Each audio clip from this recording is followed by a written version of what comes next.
Good morning from the Moore household. Okay, so it's Sunday morning and it's raining outside.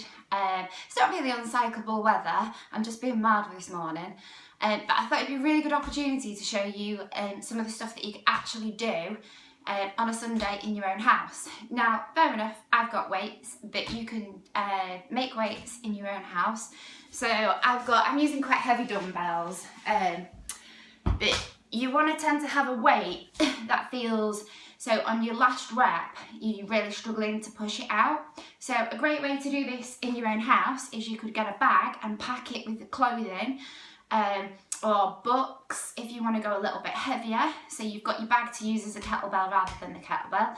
If you want to take it lighter, you can also use things like tins of beans, or tins of soup, whatever tins you've got in the cupboard, okay?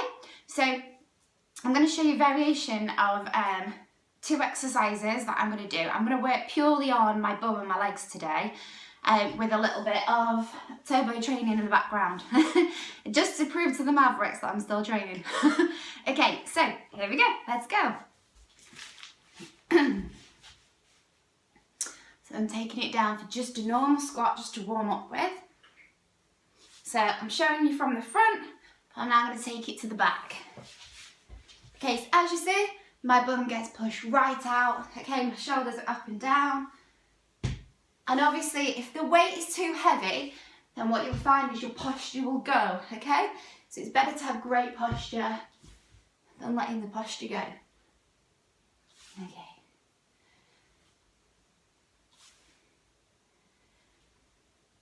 Brilliant, okay? Coming to the end of that set. And I'm going to take it low and I'm going to pulse it.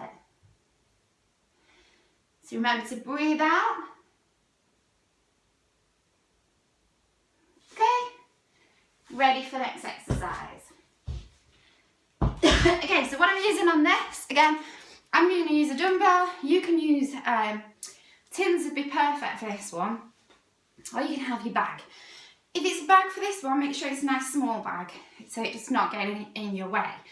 Okay, so what I need to do, so a little bit hard for you to see on this one, but one of my legs is actually up in the air and towards the back. Okay, and as I come down, I'm going to move a little forward so I don't hit the bike. As I come down, I place the weight on the floor, and then I come up. So it's a one-legged squat, okay? I'm going to show you this one from the side, to the floor, and up. Just concentrating on the one leg. Notice how I'm a little bit unsteady sometimes. That's fine because my core's coming into play to get that movement just right, okay?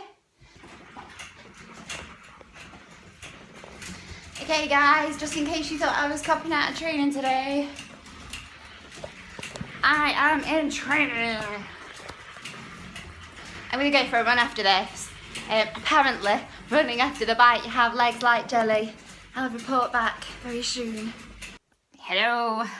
Okay, so I'm showing you this for two reasons. For one, most of the people who normally see me with makeup on, I did have makeup on to begin with this, but as you see, it's all gone. So when you're training, that's you know, you don't want to be sat there kind of reading a book or able to, you know, do too much interaction. You want to be able to hold a conversation, but the higher your heart rate goes, even that's a bit of a struggle. So, and as you can hear, I've literally just got off the bike, so I'm going to go for my run now, and I'm still out of breath. So all that uncomfortable feeling that you feel after a workout, that's good, that's progression. So don't worry about that. Listen to your body, of course. And key is, like, what I'm going to do with myself now, I've done a really hard leg workout, followed by really hard intense session on the bike, focusing on hills to try and get me up hard not to pass. And now I'm going to go and run, so everything's really intense on my legs.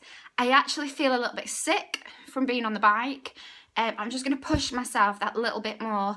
So I've not given myself a distance. I'm going to get out there as soon as I'm at my, I'll hit the wall at some point and have to stop. But the key is try and push yourself a little bit further from that last stage that you was at, and that's where you're going to get your progression. So I'll tell you how my legs feel if they really do go like jelly afterwards. Okay, see you in a little bit. Bye. Okay, so as you can see, I've come back from my run. Legs didn't feel too bad actually. As I got going, they felt a little bit tired. I could feel the energy lacking in them. Another thing I wanted to chat to you about, so a lot of people say they've not got time to work out, and I get that. My life's really hectic and busy at times. But I've just gone to the shop to pick milk up, so I ran there and ran back, and little things like that, you know, you could bring a little rucksack with you if you've got a couple of items to carry. So just like, maybe don't buy your milk with the weekly shopping, and every time you need milk, run to the shop and back.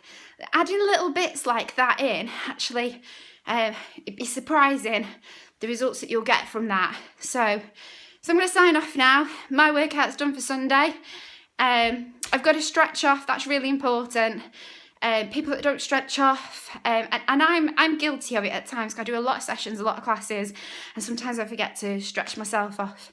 But that's when you're going to cause injuries, because your muscles are getting nice and tight and you're not giving them any release, and you're losing flexibility as well. So I'm going to spend about 10-15 minutes just stretching, hot shower, a bit of a roll with you can use a roller, or you can even use a rolling pin.